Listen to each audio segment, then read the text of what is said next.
All right. Well, hello and welcome to Politics and Prose Bookstore.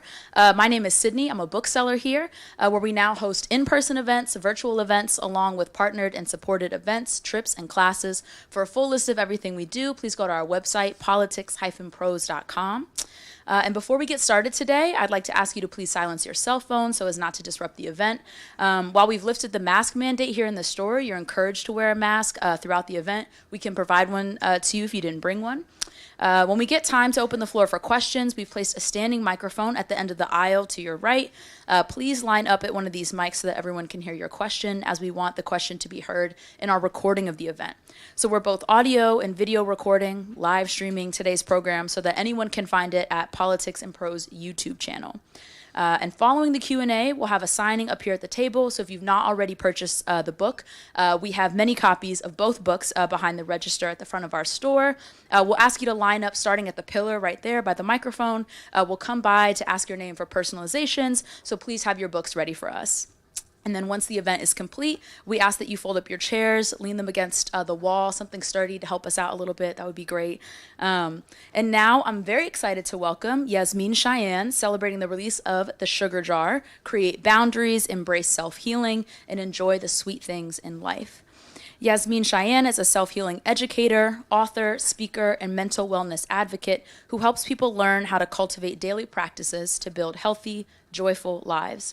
With an online community of over 150,000 and as the host of the Sugar Jar podcast, Yasmine shares her transformative teachings around self-healing through keynote speeches, corporate presentations, and one-on-one coaching. She recently was a speaker at the TEDx Rutgers Camden on the topic of how boundaries make space for the sweet things in life. And her expertise has been featured in top media such as The Today Show, Forbes, InStyle Magazine, Refinery 29, and more. Cheyenne will be joined in conversation with Alex Elle. Elle is a New York Times bestselling author, certified breathwork coach, and restorative writing teacher living in Maryland with her family.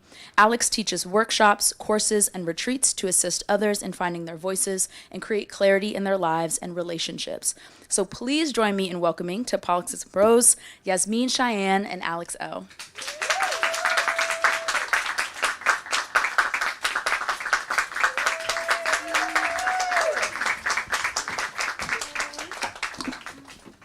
Hey, y'all. Hey. Oh, my goodness. Can we just give Yaz some love? This is a labor of love and amazing. How you feeling, author? Oh, my gosh. I feel so good. Thank y'all for coming out on a work night. Yes, on a work night. So today, we're just going to be in conversation. She's one of my dear friends, so we're literally just going to be up here talking about this labor of love, the Sugar Jar, which I'm so just excited to be holding. You have been working very hard on this. So let's talk about why the Sugar Jar and why the book. Yeah, I don't share this in the book, but I talk about when the Sugar Jar originally came to me. I was really in a place of turmoil. It didn't come from I'm going to be doing some creative brainstorming. It came from legit overwhelm, literally feeling depleted and kind of in shame because I teach this. So why am I struggling? And I was voice noting Alex about this. And I was telling her, I feel like sugar. I feel like people are coming in, taking from me. They just want the sweet parts of me. And honestly, she reflected I'm sorry you feel that way. But also, we need to talk about this sugar analogy. So I think it's something that I always kind of wanted to run from because I believe in practicing what you teach. So there were so many places that I was not really looking at my jar. And I knew that if I was going to talk about it, I was going to have to be honest with myself about places that I needed to close it up. So through work and many years of practice, I put personal stories in there so that people would know I'm not just telling you this is how you do it and this is how you win. This is what I went through. This is what maybe I would have done differently, but also that we're all human. What is the Sugar Jar? So I talked about it a little bit just now, but the jar is us. It's our physical being. The sugar is anything that we can exchange, our money, our time, our resources, the stuff that people want from us. People don't want our drama and our crap. They want our time, our money, our car, you know. And so that's what the sugar is. And the lid is our boundaries. It's what says where people can have access to us, when they can have access to us or not. But also our sugar is us. So if I'm giving all of me away, then I don't have any energy for myself. If I'm giving all of me away, then I'm depleted, then I'm drained, then I'm resentful, then I'm overwhelmed. So it's a check-in point to say, how am I showing up for myself, advocating for myself, giving to myself, and in what ways and when do I need to be saying no and keeping me for me? Keeping me for me. I love that. So you've worked with a lot of clients. We've talked countless hours on the phone. Mm-hmm. What makes you feel most full?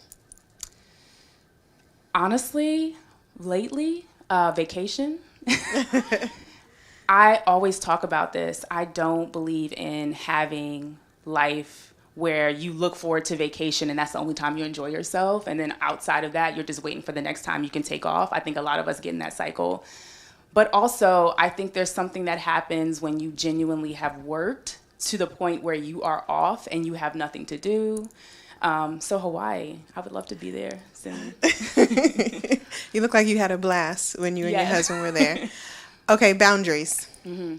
So Yas is the first person to teach me the difference between boundaries and barriers. So I want you to break that down for us here, because I remember us having a conversation about my mom, and you were like, that doesn't sound like a boundary. That sounds like a barrier. And I was like, I didn't ask you for that. But it really did help me reevaluate where I'm blocking people out completely and where I'm being flexible. Yes. So can you talk about that? Yes. So boundaries. Boundaries are the rules or the ways that we tell people how to treat us, the people, places, and things that we commit to, right? So it's saying what's okay and what's not. Barriers are no new friends. They really put a wall in between the people that we are in relationship with, or the commitments, or our job. So we might think that by saying, I don't mess with them anymore, that's a boundary. But what I want you to get curious about is, do you still have access to those parts of you as well? Do the people who you're in relationship with still have access to those parts of you as well? Because sometimes when we cut people off, we cut everybody off. And we're not sharing anything with anyone. We're not even sharing with ourselves. And so boundaries are permeable in that we know how we feel. We know what we're experiencing. We know what we need. Barriers completely block us off from not only communication and connection with the people that we really want to be connected to, but from ourselves. Preach. So I want to backtrack a little bit and talk about the writing process, because you were very quiet about writing this book. You were very quiet about getting a book deal. You were very quiet. And I'm one of your close friends. And I'm like, excuse me. And you were like, I don't talk about things until they come to fruition. I don't know the questions, y'all. So the question is, why? Not why, because I know why. The question is, what was it like writing this book in kind of a isolation period and really turning inward? So part of the isolation was that it was like COVID. You kind of didn't.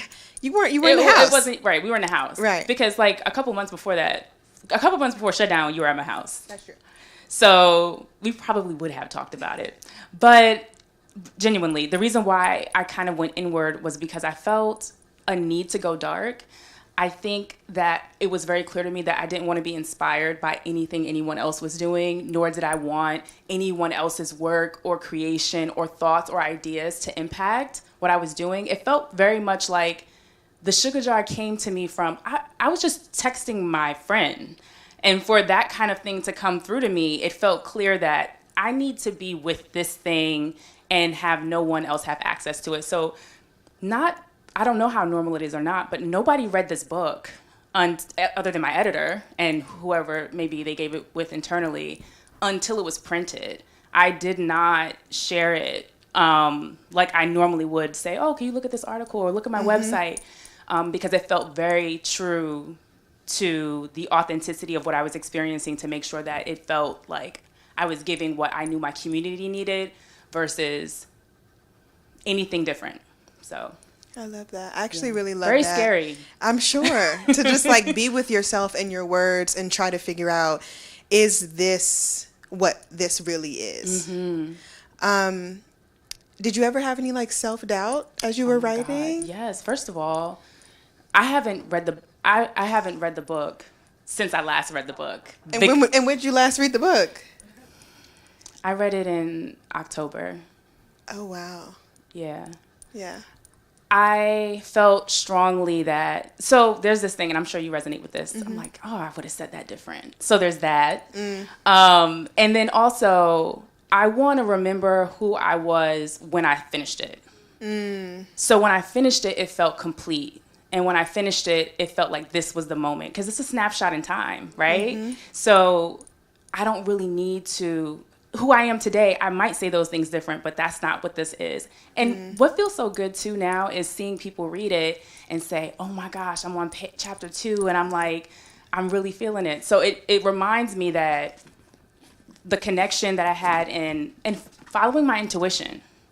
Because everybody was like, what are you doing? Like, why haven't anyone read your book? I mean, one of my close friends is a New York Times bestselling author. I gotta have her, give me some feedback. I was like, who are you talking about? You. I gotta have her read my book and tell me what she thinks, but it was staying true to my intuition. Another thing I want to talk about is, did you ever think like you'd be here? No. Why? So weirdly enough, and you and I talk about this, I feel very much, so Yasmine Cheyenne is my actual name. So that's been my name my whole life. But when I see it now, it's something different. I feel like it's very important to separate ourselves from our work. And this is even if you're not with a big profile. Like when I'm at work, this is what I do. And when I go home, this is my people, this is my life. So when I see the book, it doesn't feel like me, who I am. I mean, we were just at dinner. And I was like, oh, I hope people show up. There's still this part of me that's like, just a girl from Brooklyn, yes, Brooklyn, trying to make it and hoping to God that I can do something of service while making it. So yeah, this is definitely a wild experience. Yeah, I'm glad y'all are here because she knew nobody was coming. I'm like, everybody's coming. So let's talk about one of my favorite sections in the book. It's called, I just had it. It's about performing. And I actually was just talking about that today. So I want to dive deep with you about performing, about letting that desire go. And I also want to talk about being the only one within our circle or our lineage to be doing the sugar jar work. So I know that's like multifaceted, but let's break that down. Okay. So if y'all have the book, I don't know if y'all started reading it yet because it's just January 5th. It came out last Tuesday, but performing. I thought it was so let's back it up. We talked about boundaries. And when we think about boundaries, we think, I need to cut people off. I need to tell people who I am. They need to know not to mess with me, blah, blah, blah, blah. Like, that's usually how we approach boundaries when we first come into them. And it's exciting, like, no, no, and no.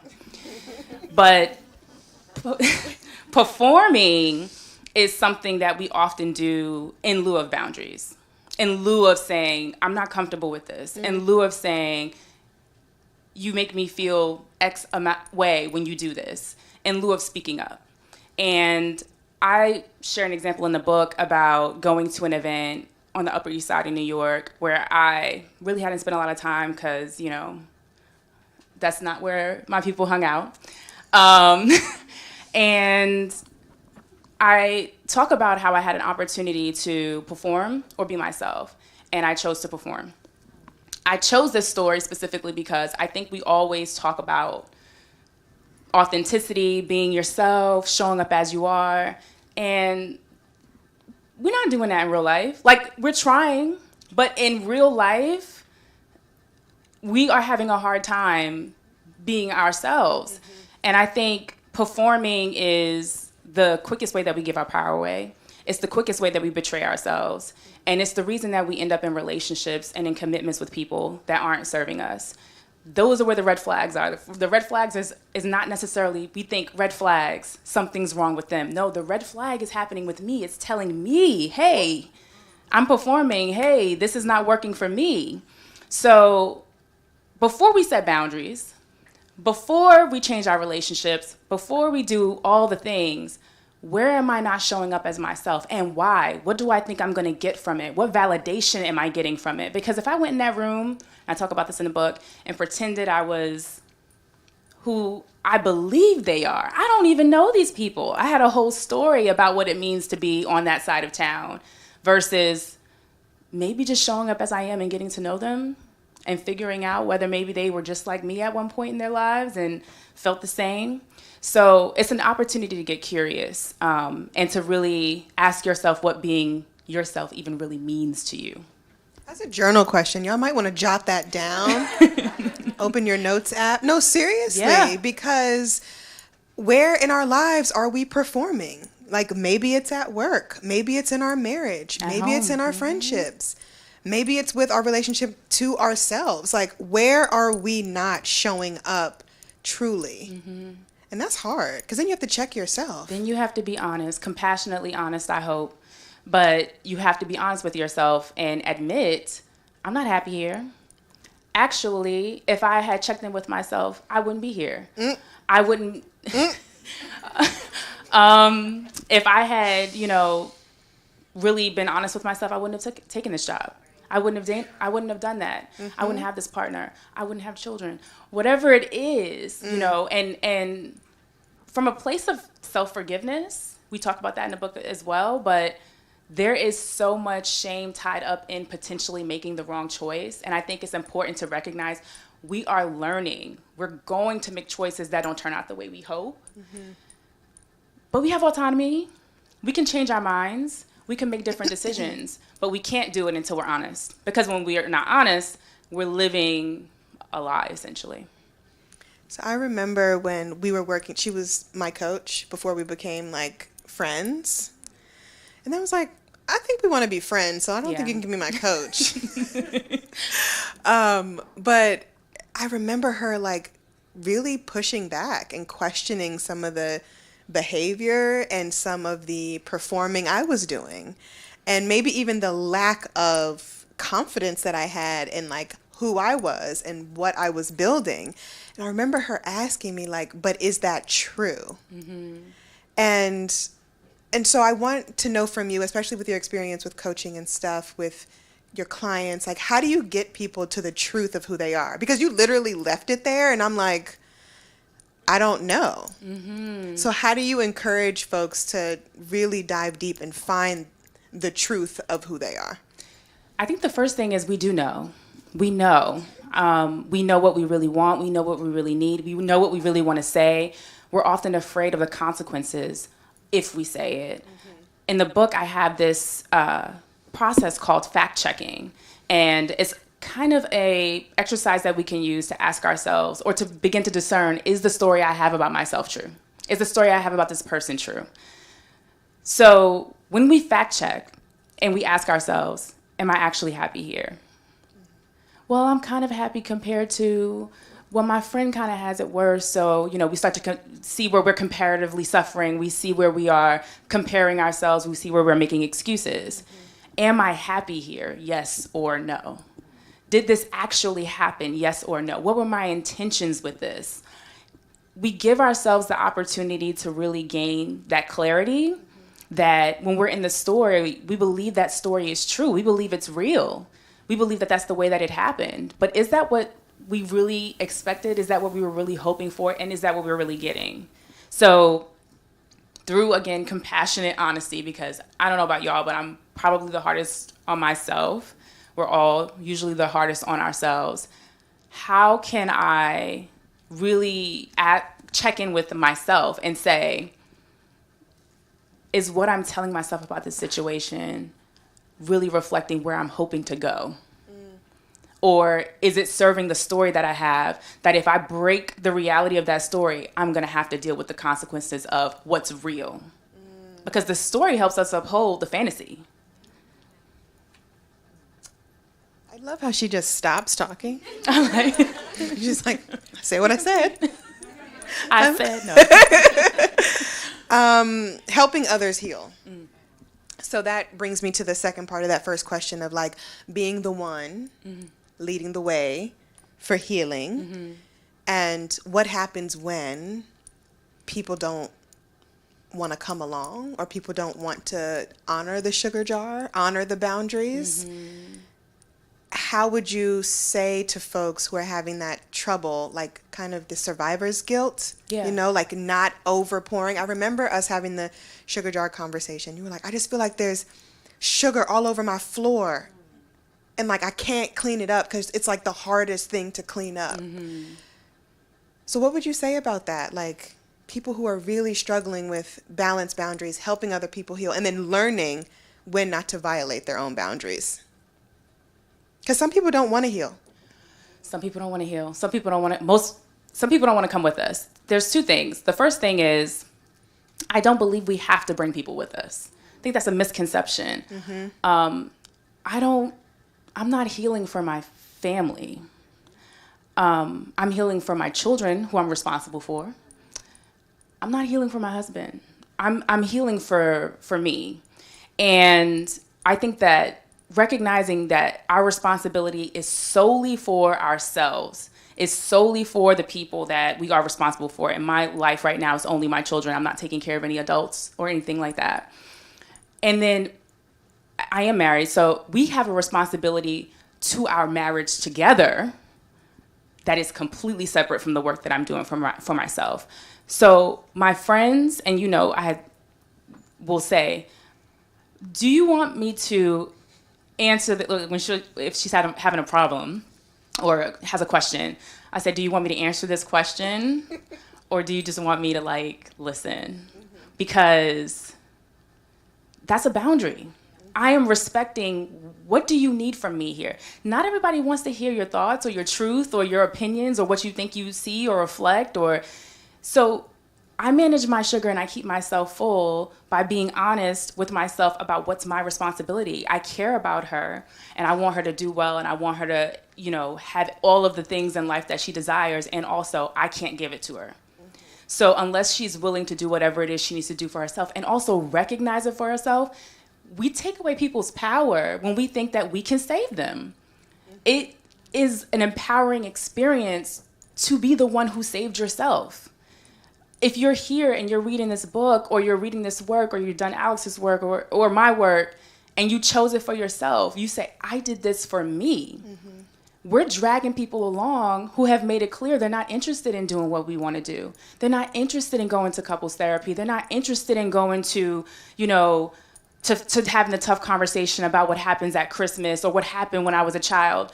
They want to live in their story. Then our responsibility is to accept, let go, and grieve the relationship that we desire that may never happen, and how we can move forward in life knowing that we may never get what we hope for, whether it's a parent, a partner, our adult children, or our children. And that's, who wants to do that? That's why we lie to ourselves, y'all. We lie to ourselves because we're like, no, my mom is going to do this work. My husband is going to do this work. You know, whoever is going to come with me. But we save ourselves so much. We don't save ourselves sadness. We don't save ourselves disappointment. We got to deal with the feelings. We save ourselves codependency. We save ourselves people-pleasing. We save ourselves overgiving, perfectionism, unhealthy, toxic relationship patterns that carry on to our children, to our friends, to our families, by saying they don't actually want this the same way that I do. That's a hard truth. Hard truth. Because when I first started healing, I wanted everybody and their mama to come. I'm like, y'all don't want to get this healing? Literally, no. Literally. And that was so tough, because then it's like, why do I have to be the one? So then there's resentment. But that's because I had this unhealthy tie to trying to make people do something that they didn't want to do. This responsibility that was never yours. Because it feels hard when you think to yourself, well, obviously I've been given this awareness because I'm supposed to save my lineage, because I'm supposed to break the cycle. And sometimes we are supposed to break the cycle, and the cycle is just being broken with us. That's the cycle. It's broken. Not necessarily that everyone is going to come with us to break the cycle. And so really being clear about what my role is, or what your role is how you begin to save your energy. Because holding everyone else's jar, this is not a community kitchen situation. We have one jar in the kitchen, and everybody has their own jar. And I talk about it in the book. There's some families where there's a community kitchen, but just a bunch of other kitchens are being neglected. There's always something in the rears. There's always something at a loss if we are in a codependent and it doesn't mean that there's no such thing as community healing. We're healing in community right now, but everyone's here individually, showing up, doing their own work, responsible for their own selves. Not, I'm going to hold this whole space for everybody to do this by myself.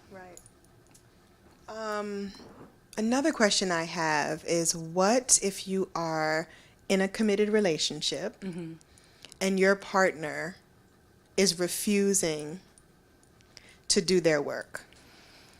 Yeah. I think this is the hardest one. No, it's not the hardest, but it's one of the hardest ones. This and moms. Yes. This is the question I get the most. This and moms. Not usually dads, it's moms. For many of us, I think we need to recognize, I think the first part of realization is that our partner probably met us not healed. So letting them off the hook a little bit for the fact that when y'all said yes, they said yes to your not healed self. Ooh. And now you're not aware self, because we're all healing, but we think we're healed now. So they said yes to your not healed self. And now you're asking them to go on the journey that you've chosen to go on, that you didn't commit to together. So let's let them off the hook for that. But I think and give them some grace. But then the second piece is, now that you're on the journey, now that you are growing, now that you are changing, and you realize the compatibilities aren't there, we don't see the same way, we don't think the same way, we don't want the same things. I think it's important to ask yourself, can I still love this person and be in connection with this person without them changing? Sometimes we feel like, no, you have to change. You can't watch that anymore. We can't listen to music with curses in it. You have to change.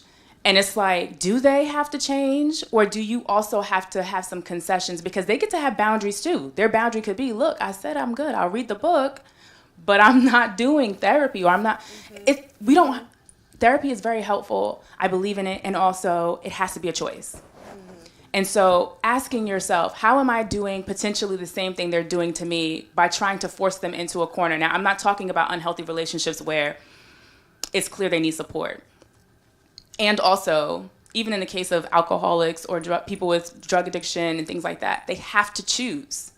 So are you going to say yes to who they are, or are you going to walk away? Because you're also now part of the unhealthy cycle in the relationship. So that's what I would ask. That's what I ask people to ask themselves. Can you love them as who they are? If you can, what's your next move? Are you going to stay and learn to love them as they are, or are you going to move forward? And there's in-betweens. I'm not saying that there's only a black and white.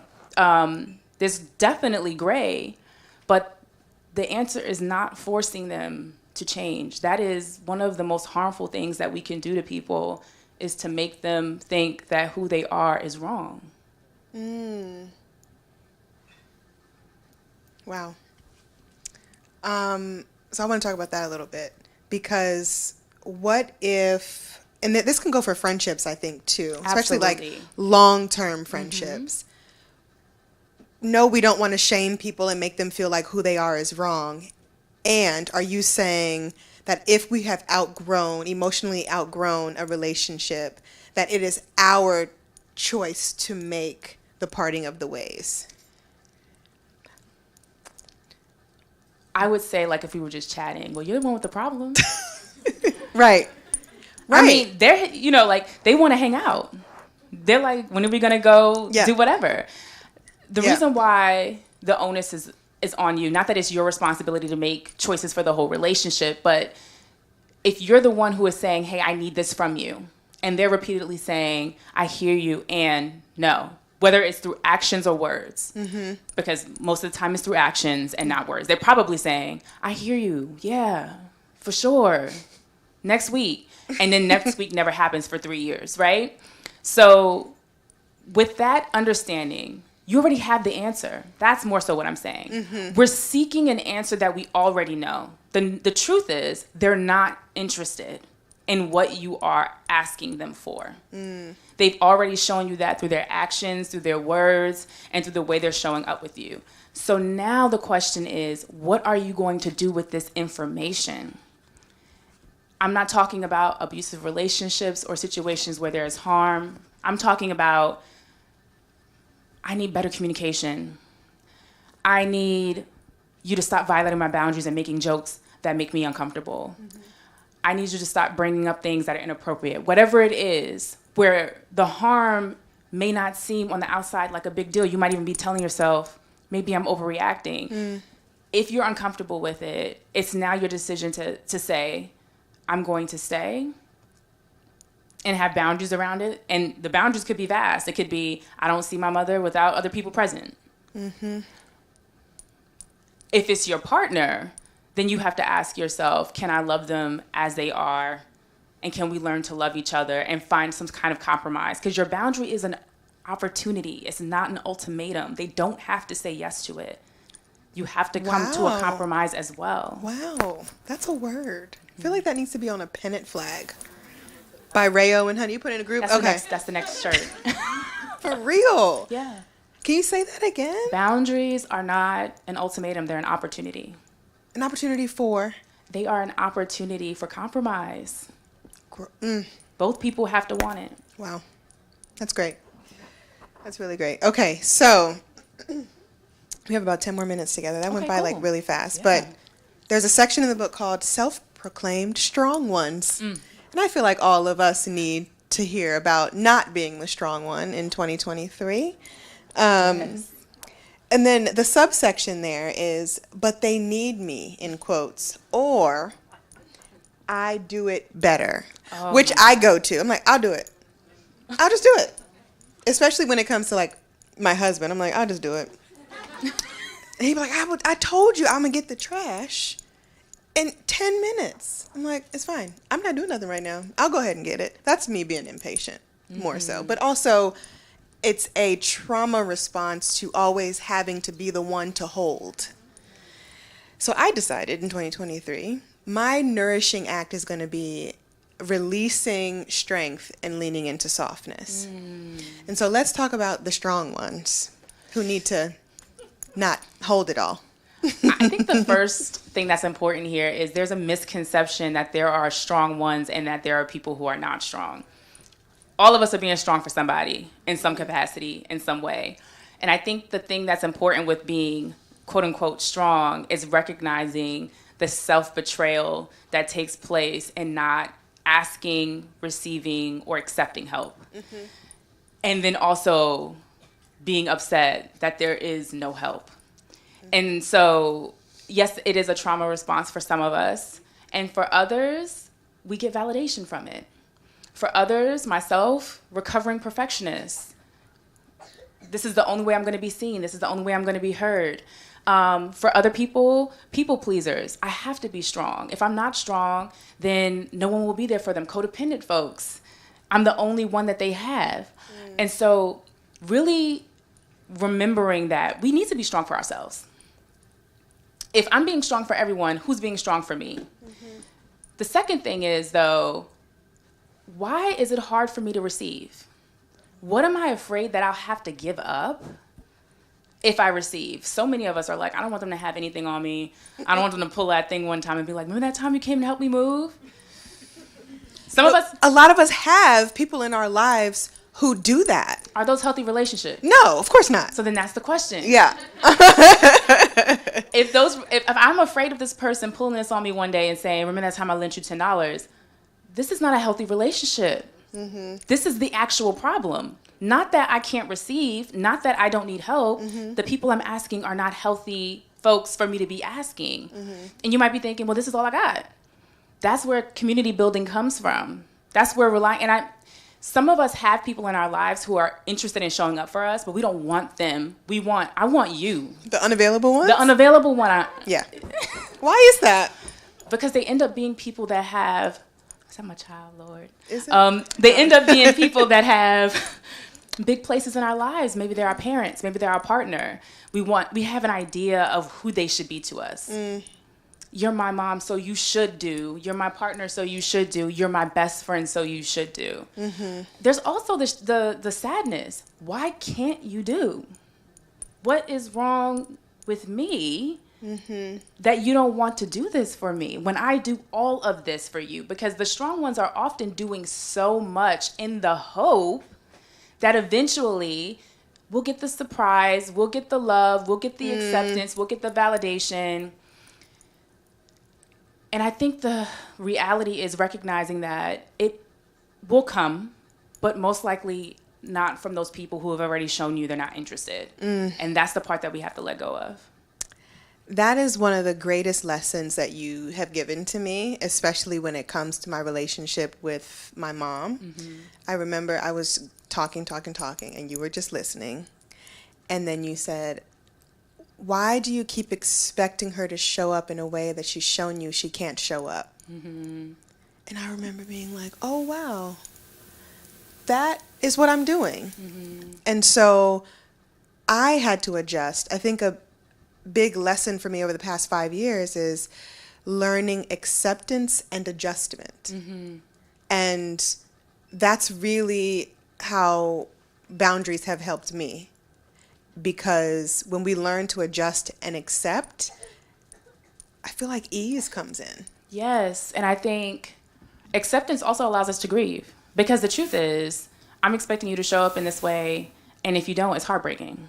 And if you don't, I'm devastated. I'm disappointed. You know, when I'm talking about it at dinner, if I expect no one to show up, then if no one shows up, I'm not hurt. But if I say, I think it's going to be a good turnout, and then 2 people are here, not only do I have to deal with the fact that I said I think it's going to be a good turnout, but then I have to deal with the fact that I was hopeful. It's scary to hope. It is scary to say, this is going to work out when we have evidence of how it feels when it doesn't. So that is what we're battling with internally. It would be a lot easier if I just said, you know what, ain't nobody going to show up. And then I'm like, oh, but no, we forebode joy. And so I said, I'm actually just afraid. I came back like 25 minutes later. I think I'm just scared. Yep. I'm actually just scared. But that is how healing looks. It's not, oh, I teach this so it's perfect. No, it's walking myself through it in real life and then allowing myself to be honest and vulnerable with someone who I know is going to show up for me, them showing up for me. That is what it looks like. So, we have 5 more minutes. Have 2 final questions. The first one is, what do you want people to get from this book? I really think that my work is an invitation. And this book is an invitation to get curious about what you actually want and what you are really doing. So what you say you want versus what you are and how you are living your life. And I feel like this is the kind of book that you can read and then you could come back to it later and have a completely different perspective. And I wanted this book to be this way because we see the growth in ourselves. And when we see the growth in ourselves, we build self-trust. So when you remember, when I first read this, I thought this, and now I think this, you remember, oh, I can rely on myself. Because sometimes we don't think we can do that. What would you tell your younger Brooklyn self? Oh my gosh. If you were mentoring her? She wouldn't come to me. But if she did for some reason, I say she wouldn't come to me because I didn't have this language. Right. You know, I didn't know what anxiety was. I didn't know what mental health was. But I think I would tell her to keep that light. I talk about this in the book, but even though I'm from the projects, even though, you know, I grew up with a lot of violence, a lot of stuff happening around me, I always felt like my circumstances were not reflective of what my reality was going to be. I just knew that this was temporary. I don't know how I knew that. And so I keep that with me now, even when I'm having a hard time or when I'm nervous about something. I'm like, this is temporary, because it's always going to, I'm not missing anything. And so that's what I think I would tell her. Nothing is missing. I know it feels like you don't have this, you don't have that, you don't have what other people, you know, you don't have what you're thinking to yourself. Life would be so much easier if nothing is missing. I love that. I think that's a great way to end. Please.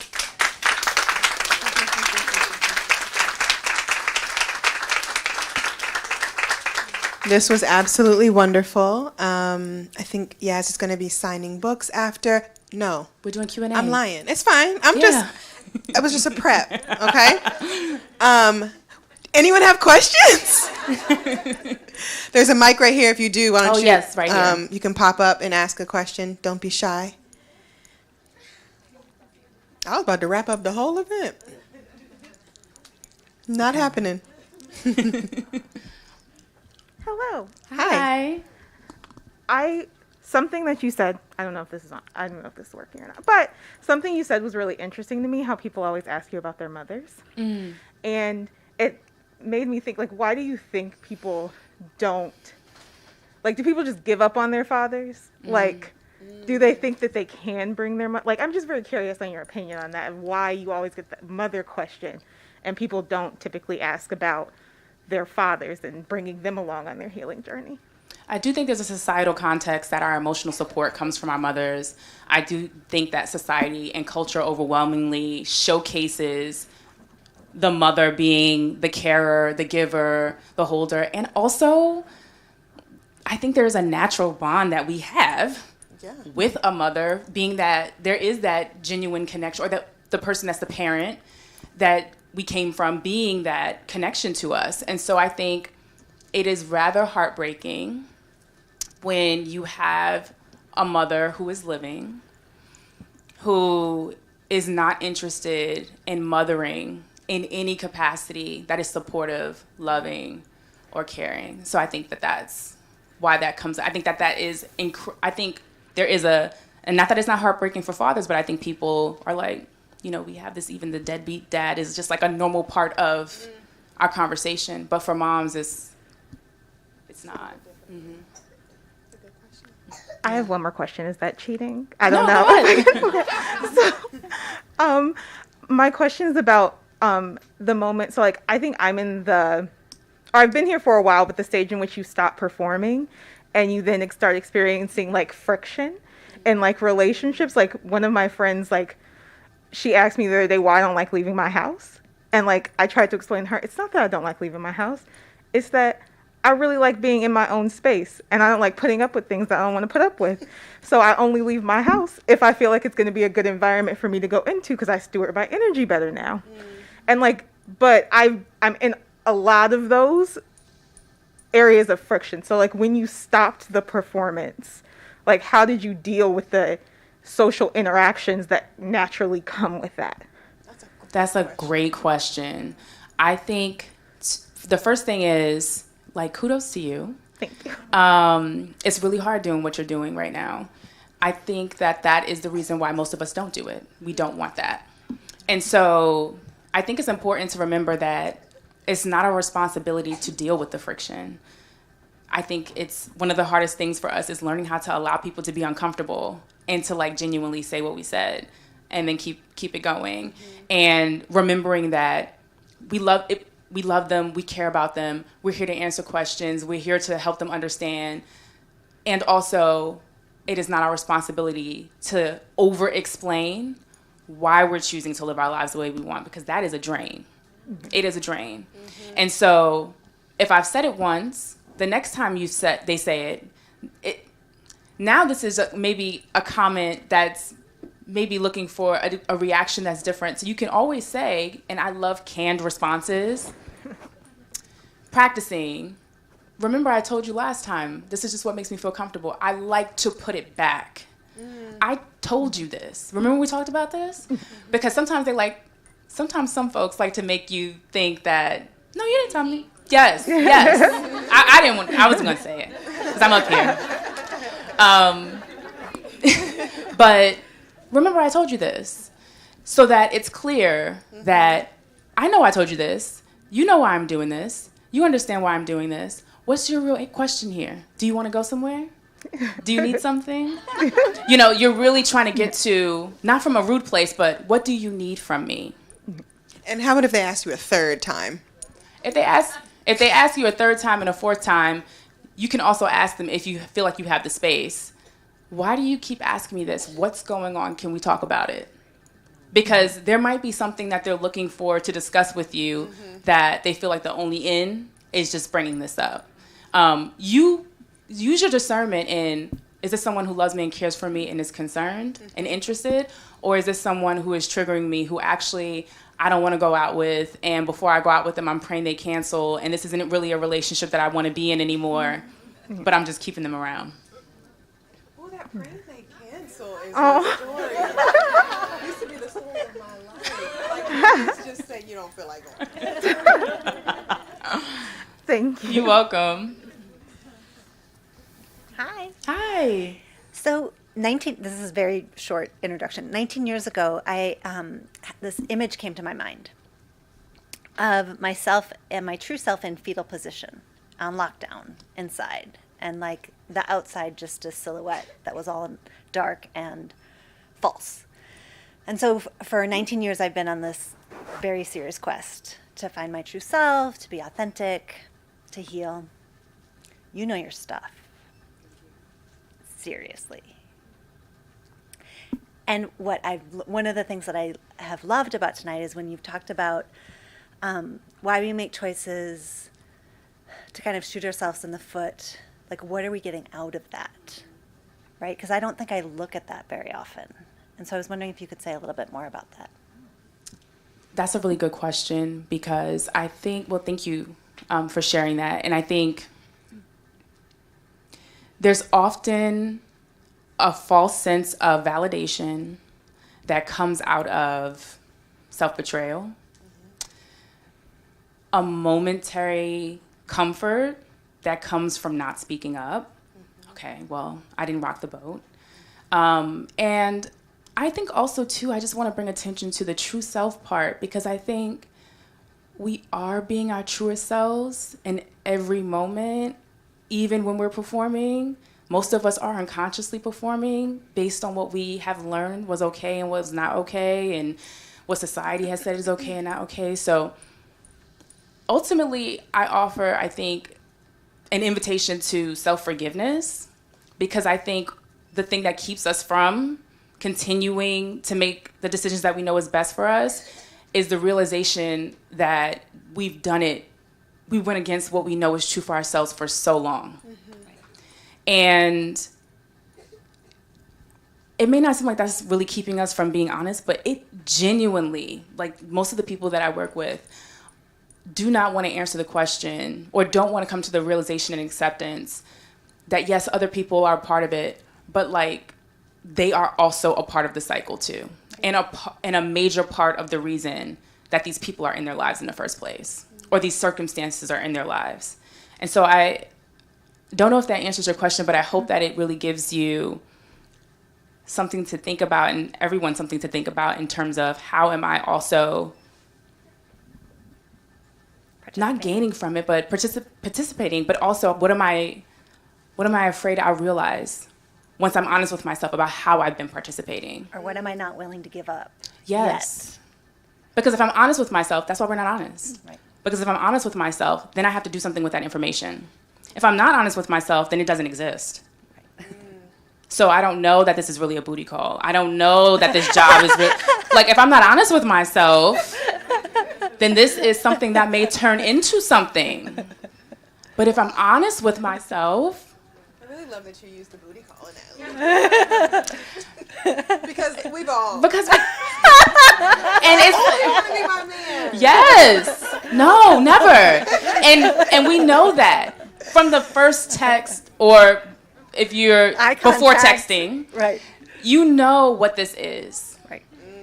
And if I admit what this is, then I have to be honest about how I decided to say yes to this, even though I knew that they weren't seeing me, they weren't honoring me, they don't care about me. If I said yes to someone that doesn't honor me, see me, or care me, do I honor me, see me, care about me? The answer could be no. Who wants to be honest about that? Nobody. This is the bravest work that we do, admitting I need to love me a little bit better, but we're all doing this together. We're all every single day trying to find ways to be there for ourselves a little bit better. So, yay. I'm going to throw one more question in the pot, but just if you have time later. What's up with the mom stuff? Anything else you'd like to share about that? If there's time. Yeah, I'll just quickly say with mom stuff, I think it's heartbreaking, and I think it's hard for us to understand, especially if you've become a parent specifically. But even if you're not, but especially for those who have become parents, it's hard to understand once you're parenting how you can make that decision. Yes.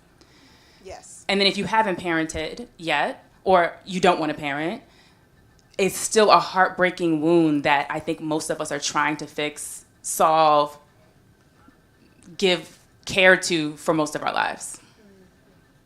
Amen. I can't speak very well because my brain exploded just before the pandemic, so bear with me.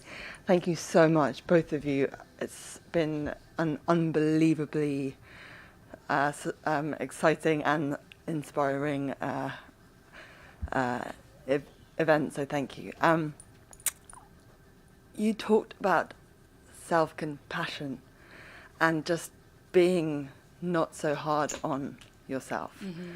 I think I'm sort of probably in like the very early stage of this like healing process, because this like crazy thing happened to me, and then I have had not being able to speak or move or walk or work, which of course in my former life I was all of those things and then some. And I'm still a parent and also a daughter and a wife and a friend and a sister, all those things, but I have all this time to sort of hopefully not ruminate on, but it is feeling like a lot of the time I'm sort of ruminating and but also trying to like make sense of all of this shit. Sorry. The only thing I could say for a long time, like months and months and months in 2020 was fuck. So I won't do that. But I wonder if there was like sort of almost, I'm so early in this process, and you guys are obviously much more enlightened. How do you stop the shit talking to yourself when you're I'm not saying anyone, or like just imagine a mother, a husband, friends that don't want to do the work, and you still love them and you want to be with them, and right now I can't not be. I'm so independent. So independent. I can't. I'm not. So I'm. That's a tussle, which is hopefully the rest of you will never have to go through. But like, how do you just give yourself that break? Thank you for sharing that. I resonate with that in a different capacity, in that I talk about this in the book, but constantly comparing myself to where I was at a different time, especially with like when it's physical, when your body is not doing the things that it would have done, or you're not able to do the things you would have done. I think the hard answer to this is I don't think we stop shit talking ourselves. I think that the language that we've been given, because usually what we're repeating to ourselves is something we've heard someone say about us, something we've heard someone say about someone that's in a situation like us, like if you're getting divorced, for example, oh, well, you're a failure. You heard someone else say that, and so now you're repeating it to yourself. So we repeat these things. What we learn is the counter language. When you say to yourself, you're a shitty writer. The counter language is you're creative and you're showing up and you're helping people. We learn how to fact check the shit talking and then be honest about what the truth of that is. So if the shit talk is, this thing happened to me and I'm not able to show up the way that I used to, the counter to that is, I'm actually doing so good. These are all of the ways that I show up every day. This is all of the things that I do. This is the way that I show up for my family, myself. You're here, right? You may be early on the journey, but on a Thursday night, you're here. So reminding yourself that I actually am doing the work in my life and in my family. This thing that I said about myself that's negative is not reality. It's not me. Don't own that voice. That's not my voice. That voice is someone else's voice. That voice is something else that was given to me. And just like it was given to me, I can give it back and choose something different. And thinking that we own that, like if I believe this thing about myself, that's all I have, I think that's where we often get stuck. Now, it's different when you have different mental health issues and concerns where you can't change the voice. Right. That's not what I'm talking about. That's different. But I'm talking about, I'm running late for an event. And, oh, you're always, whatever you say to yourself and reminding yourself, it's going to be all right. And I'm going to be there and I'm going to be here. Like, really. It makes total sense. But how do you get that? That takes time. Practice. That takes time. Yeah. And it doesn't have to be in the day. Like right now, when I told you I was afraid, okay, I come to this event, no one's here. Coming back and saying 20 minutes later, hey, actually, I'm scared. That's years of practice. But there's going to be moments where I say something negative about myself, and it's not until 3 weeks later, I'm like, dang, that was rough. And then I say to myself, I don't believe that. That's not actually reflective of who I am. And letting ourselves off the hook that, oh, there's going to be a time where I got this down. Alex and I won't speak for Alex. I am not enlightened. I was just about to say, we're not the enlightened ones. We are the students of life ones. Yeah.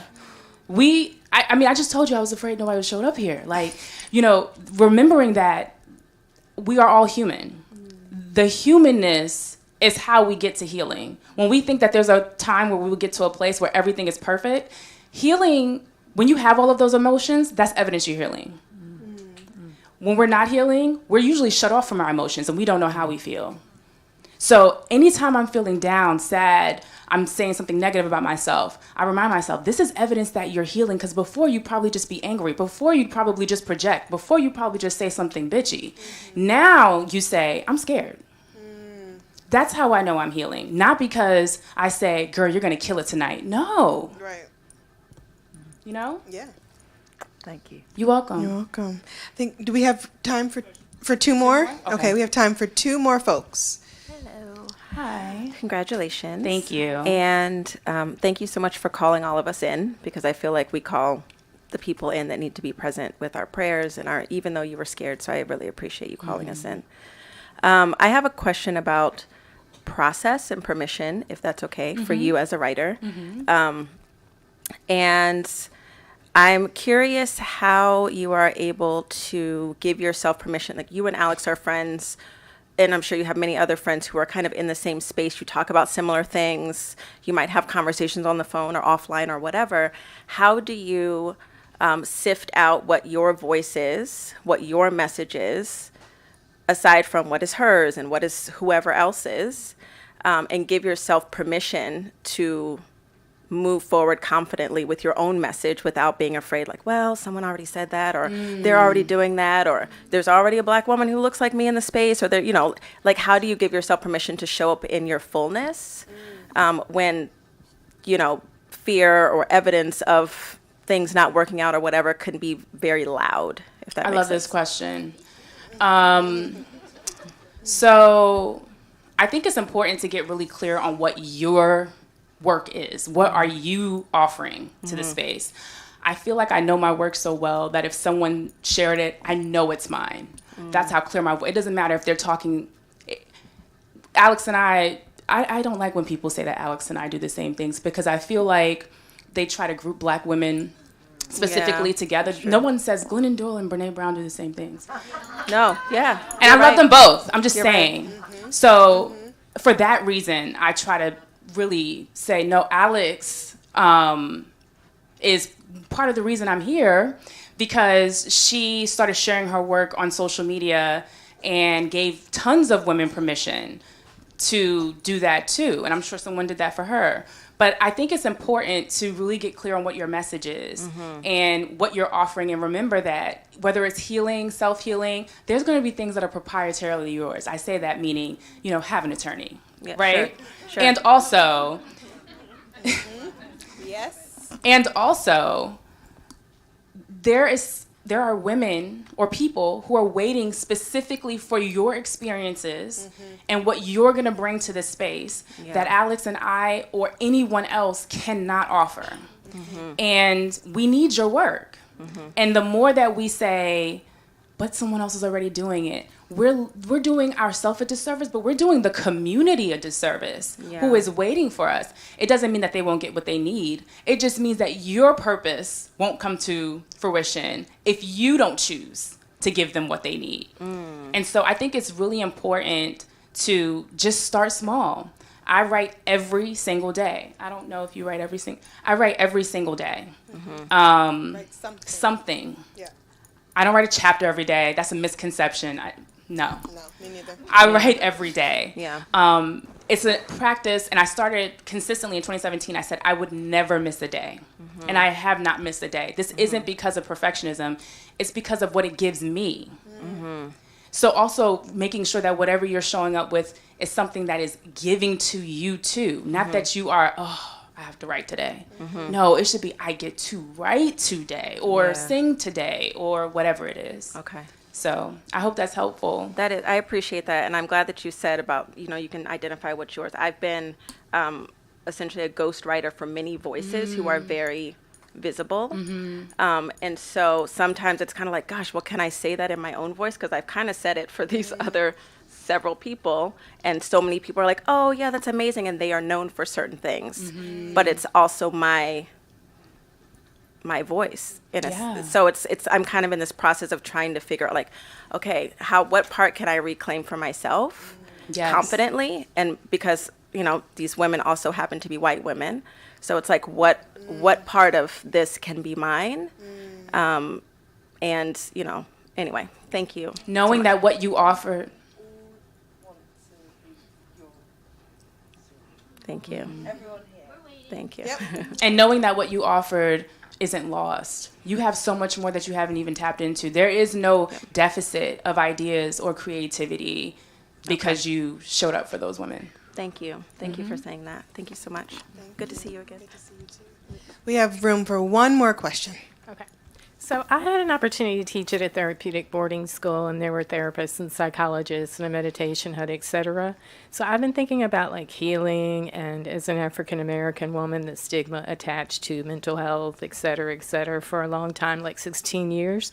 So how do you get to the point in a relationship whereby, and I think that there is a stigma, sometimes we women are selfless in a relationship, and and it's not accepted in society. So how do you get to the point whereby you transcend, you're healing, but you can transcend, or how do you know if you have transcended so that you can give back in a relationship? Because I kind of think that for me, my life is about living for myself, others, and my God.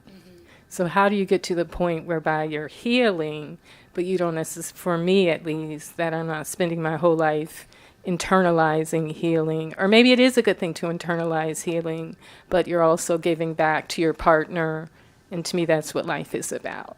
Yeah, so first off, I would say take what I say and make it yours.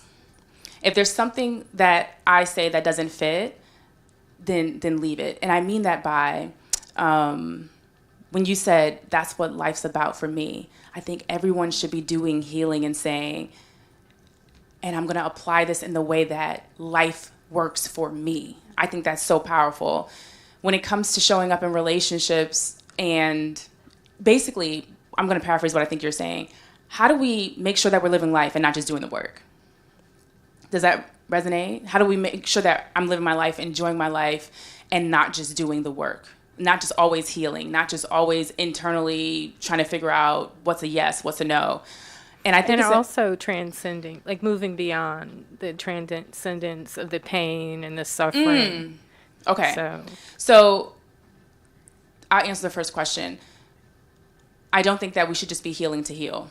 I don't think we have to excavate every single thing that we've ever been through and figure out why it happened and when it happened and what we need to do with it. Yeah. I think that there are things that come to the surface. We know what some of those things are. Some of those things reveal themselves as time happens. Allowing those things to be the thing that we focus on. If my mom issues are coming up, right now I'm focusing on my mom issues. If my husband issues are coming up, I'm focusing on my husband. Why? They always lead to other questions. They always impact every area of our lives. If you're healing your relationship stuff, it's going to heal mom stuff, parent stuff, children stuff. So what I'm saying is you do not have to touch it. Make sure this is not a checklist. Don't apply a to-do list to healing. Make it something that when you come to it, it feels like I want to be here even though it might be tough. Not like, oh, I don't feel like doing this today. If you don't feel like doing it, don't do it. Who's making you do it? Really check in with yourself on that. I think the second part in terms of transcending the pain, the whole part of the sugar jar is we get to the sweet stuff. We get to enjoy the sweet parts of us for ourselves. And so the joy, the peace, love, that's the whole reason I hope you're healing in the first place. Because we heal so that we have more connection. We heal so we have community. We heal for vulnerability. We heal for love, peace, acceptance, joy, all of those things. And so the tough part of this question is we have to choose it. It doesn't mean that we won't still have the pain. It doesn't mean that we won't still, it's the duality of holding space for the fact that I might have joy in this hour, and then I might have something happen that reminds me of something really painful, and I might be in pain. And then I can choose joy again, and I can choose peace again, and then I'm in turmoil. It's recognizing that if we are human, which we all are, then we will be holding a myriad of emotions at once. There is no arrival that I believe is possible in terms of authentically being realistic with ourselves, of not experiencing pain, turmoil. And I'm not saying that trauma is always with you, because that's not my place to say. But I do believe that our emotions and our experiences stay with us, and they may get less painful, but they're with us. So thank you. Mm-hmm. Okay, thank you guys so much. Please give Yas a round of applause.